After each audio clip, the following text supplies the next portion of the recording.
Alright, we just did that two-strand twist video, and we talked about how to seal the ends of this and keep it from unraveling. One of the ways you can do it is by fusing it, and you can see that it's just burning the two pieces of 550 cord together, or whatever nylon cord or whatever it is you have. Now if it's not nylon, you can't really fuse it together.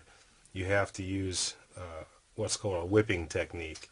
Just whipping the end of the rope. Like this is a natural piece of rope right here. It's actually a three-strand twist, but it doesn't matter. It'll still work the same way. And what we're going to do is we're going to wrap another thin piece of line around here to keep this from coming undone. And what can we use for that? Well, we can use the inner strand from 550 cord. Works well. We can also use artificial sinew. Works real well. It splits down easy and it works well. I'm going to use a braided waxed thread that's pretty multi-purpose stuff.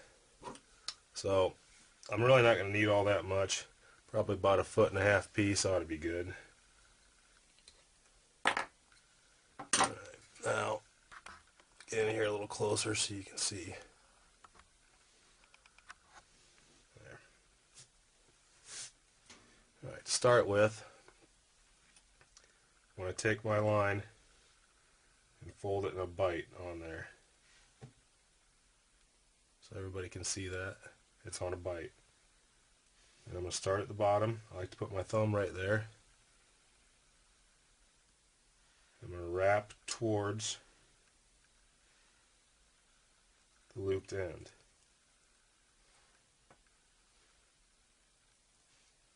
So I'm going to wrap.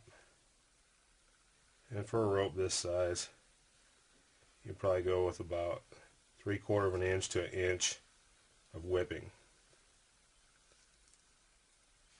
Alright, once I get to about right there, I'm going to take this end that I've been working with, and it's going to get passed through the other loop that I just made. This end that was hanging down on the bottom, I'm going to pull it.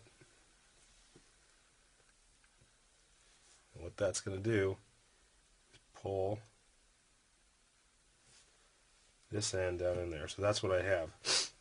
I have a loop down in here that's being pulled down by this one, so I'm just going to take my knife and trim it off.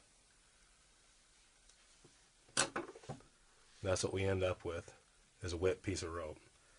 Now whipping can, you can see how it looks right there. Whipping can be used for other things too. I like to use it a lot on handles. They're a little bit slippery. This is an Ontario machete, and this is the outer sheathing of 550 cord. Works very well. Gives you a really good solid grip, and it's the same process as doing this. Alright, except just a little bit bigger scale. You can see where it's slid down in there. I've also done it on this the bolt knife. It's the same thing. Wrap the inner core of 550 cord around there. Works real well. And the same with this shovel. Gives me a nice good grip. So I'm swinging it around. I don't have to worry about it slipping out of my hand. So that's some uses for whipping. You use it for rope and you can use it for tool handles. I think it's a pretty good method, and it's always worked well for me.